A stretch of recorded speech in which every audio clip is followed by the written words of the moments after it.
izin atau sakit? Hadir semua, Bu. Ya, bagus sekali. Sebelum kita mulai pembelajaran hari ini, alangkah baiknya kita berdoa dulu. Mari kita berdoa menurut agama dan kepercayaan masing-masing. Berdoa dulu.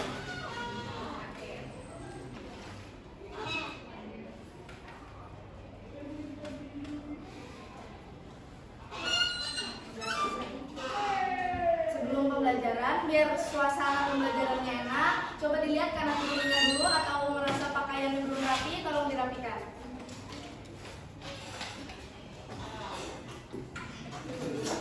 Ya, jadi hari ini kita akan belajar materi tentang perkembangan Islam di Nusantara.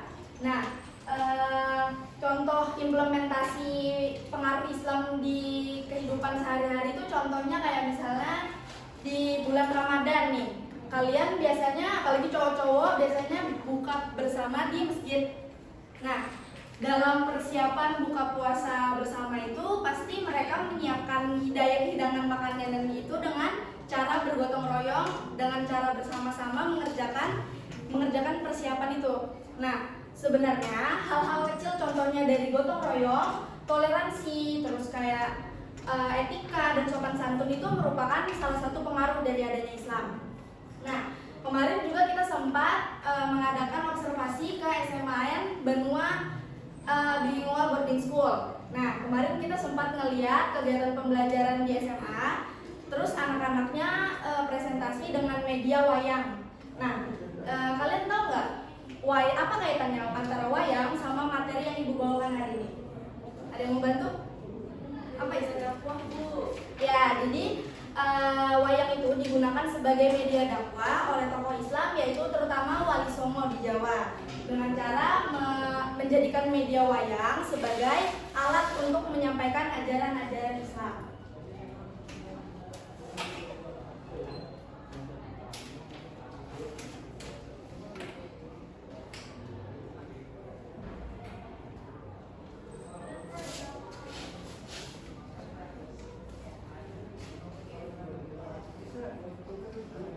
Nah, jadi ini kita akan belajar tentang perkembangan Islam di Nusantara, khususnya kerajaan-kerajaan Islam yang ada di Nusantara. Nah, tujuan dari pembelajaran kita hari ini itu supaya kalian bisa menjelaskan sejarah berdirinya, perkembangan, serta peran-peran penting dari kerajaan-kerajaan Islam dalam upaya penyebaran agama Islam. Terus, kalian juga bisa mengidentifikasi tokoh-tokoh penting serta peninggalan sejarah yang mencerminkan kejayaan kerajaan Islam di Nusantara. Nah, latar belakang dari adanya kerajaan-kerajaan Islam di Nusantara itu kayak yang sudah kita pelajari di pertemuan sebelumnya, Islam itu masuk ke Nusantara sejak abad ke-13 dengan melalui berbagai jalur. Contohnya jalur apa kemarin? Perdagangan, terus pernikahan, sama pendidikan. Terus teori-teorinya apa kemarin? Gujarat, terus Persia, Cina, sama Arab. Nah, seiring dengan adanya penyebaran Islam di Nusantara, berdirilah kerajaan-kerajaan Islam yang memainkan peran pentingnya dalam kehidupan politik, ekonomi, dan budaya di Nusantara. Nah, yang pertama ada Kesultanan Samudra Pasai. Kesultanan Samudra Pasai ini ada di Aceh Utara, berdiri pada tahun 1267 Masehi dan pendirinya yaitu Sultan Malik As-Saleh.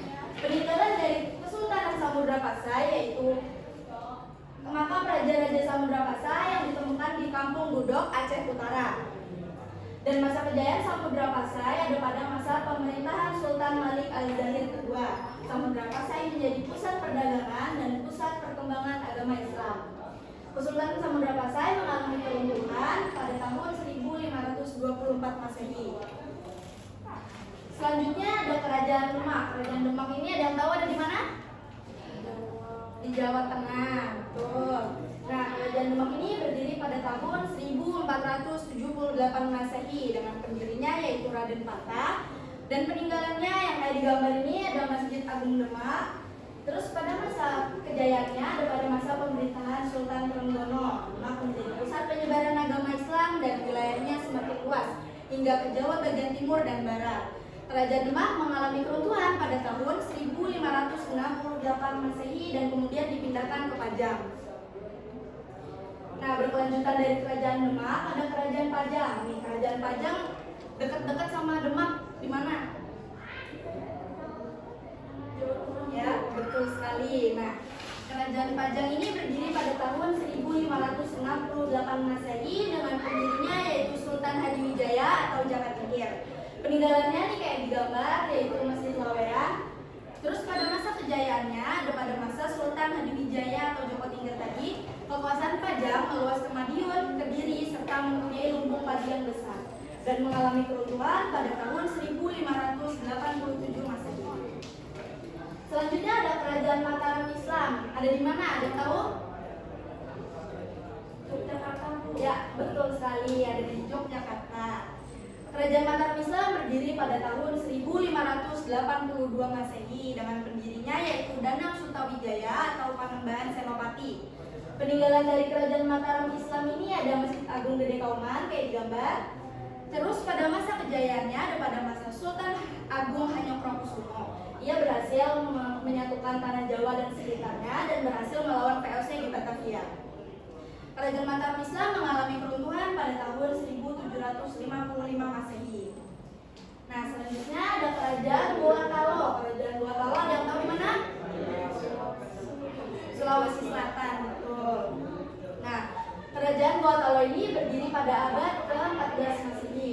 Pendirinya yaitu Tuman Nurung Bainea. Dengan peninggalannya kayak di gambar ini ada Masjid Katangka dan masa kejayaannya di bawah kepemimpinan Sultan Hasanuddin yang dikenal dengan sebagai ayam jantan dari timur. Kerajaan Gua Talo mencapai puncak kejayaannya yang menjadikan Makassar sebagai pusat ekonomi yang kuat. Dan kerajaan Gua Talo mengalami keruntuhan pada tahun 1669 Masehi. Nah, selanjutnya ada kerajaan Ternate. Ada yang tahu di mana? Maluku. Ya, betul sekali ada di Maluku. Berdiri pada tahun 1257 Masehi dan pendirinya yaitu Ba'abullah. Dengan peninggalannya yaitu Masjid Jami Kesultanan Ternate dan masa kejayaannya pada masa Sultan Ba'abullah ia berhasil menyebarkan agama Islam dan memperluas wilayah kekuasaan serta memajukan perdagangan dan mengalami keruntuhan pada abad ke-17. Ini materinya diingat ya, nanti di akhir ada pertanyaan. Nah, ini yang terakhir ada kerajaan Tidore dekat-dekat sama Ternate yaitu di Maluku. Nah, berdiri pada abad ke-16 Masehi dengan pendirinya yaitu Sahajati. Peninggalannya seperti digambar ada Masjid Sultan Tidore dan masa kejayaannya pada abad ke-15 hingga ke-17 masa kepemimpinan Sultan Zainal Abidin. Tidore menjalin hubungan diplomatik dengan Spanyol dan Portugis. Terus mengalami keruntuhan pada abad ke-18. Ini contohnya peta penyebaran kerajaan-kerajaan Islam nih. Tadi Ternate ada di sini, Tidore ada di sini, dan di Banjarmasin ada apa? Ya, betul sekali. Nah, di sini Ibu punya 10 pertanyaan. Di sini Ibu punya 10 pertanyaan. Jadi karena siswanya 5, satu orang mendapat 2 pertanyaan.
Di dalam kertas yang udah Ibu bagikan tadi ada pertanyaan yang kalian jawab dan kemudian kalian cari di kotak yang udah Ibu tampilkan ini di depan, terus kalian buat garis kalau ketemu jawabannya.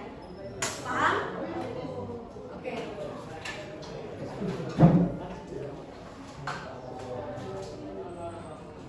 Ini Dolar. Kesana ya kami cari satu-satu.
Ada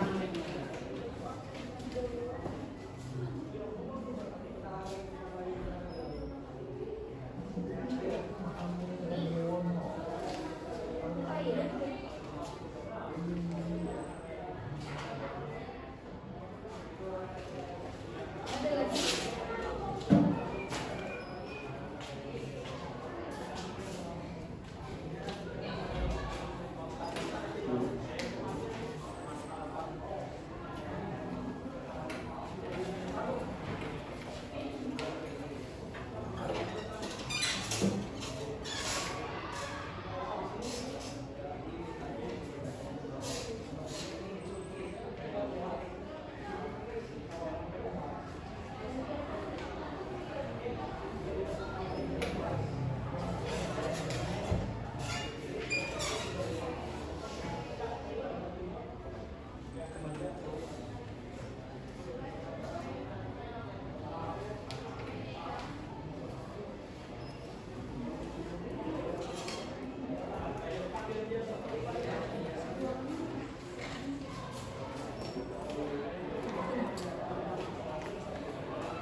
Jawa, Jawa.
Oh.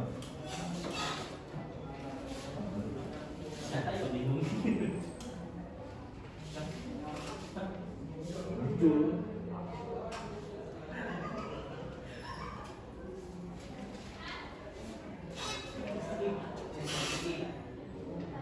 TTS mana ada itu? Oh iya. TTS mana ada itu? Ya, lain.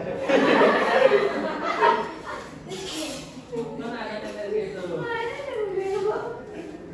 Sorry.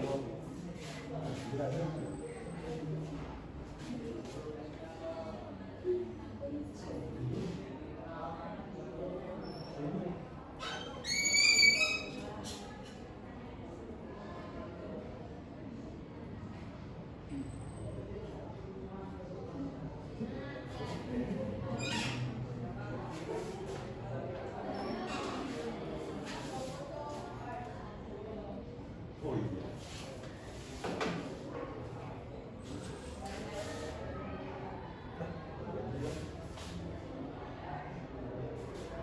Oh iya. Nah. Oh iya. Nah, Vero. Benerin dulu garisnya. Iya. Udah semuanya jawab? Nah, tadi Isti ada pertanyaan apa aja? Yang pertama?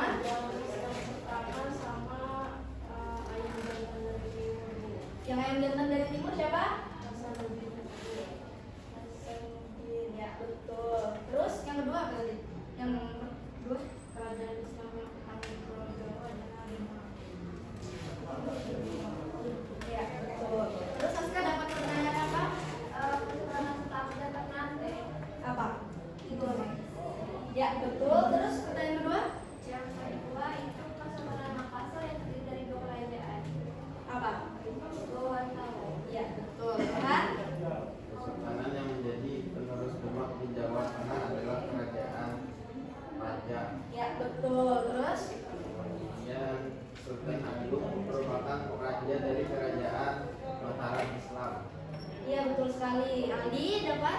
Pendidikan Kesultanan Ternate, Babula, terus lokasi Kesultanan Ternate itu di Maluku Utara. Iya, betul.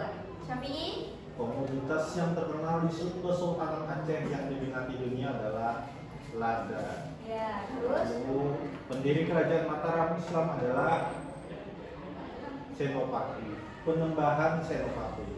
Penembahan Senopati. Iya, betul sekali. Beri aplaus dulu buat diri sendiri. Nah, jadi di sini Ibu punya tugas, kalian buat kelompok 2, Aska sama Isti kelompok 1, Rehan, Syafi'i sama Aldi kelompok 2. Nah, di tugas ini nanti kalian buat rangkuman dari apa yang udah dijelasin tadi. Kelompok 1 dapat Kerajaan Samudra Pasai sama Kesultanan Mataram. Terus kalau kelompok 2 Kesultanan Demak sama Kerajaan Aceh. Paham? Dikumpulkan pada pertemuan berikutnya. Nah, jadi kita simpulin hari ini. Hari ini kita belajar tentang apa sih? Ya, terus? Yang kurang penting dalam agama Islam adalah peredaran dan hubungan diplomatik. Iya, betul. Terus ada yang mau bantu? Nah, di ya saya. Iya, Bi. Yang mana kerajaan Islam ini sangat berperan penting dalam penyebaran Islam. Yang mana penyebaran Islam ini dimulai dari misalnya pedagang, lalu pernikahan dan pendidikan. Iya, betul. Nah, jadi apa yang paling menarik dari pelajaran hari ini?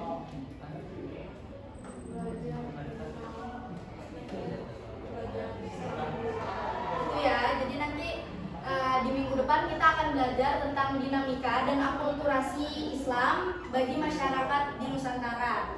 Nah, kalian merupakan generasi penerus bangsa yang pastinya akan membawa perubahan. Jadi, apapun ilmu dan pengetahuan yang kalian dapat hari ini akan menjadi bekal buat kalian di masa depan. Nah, sebelum kita selesai hari ini, kita berdoa dimulai.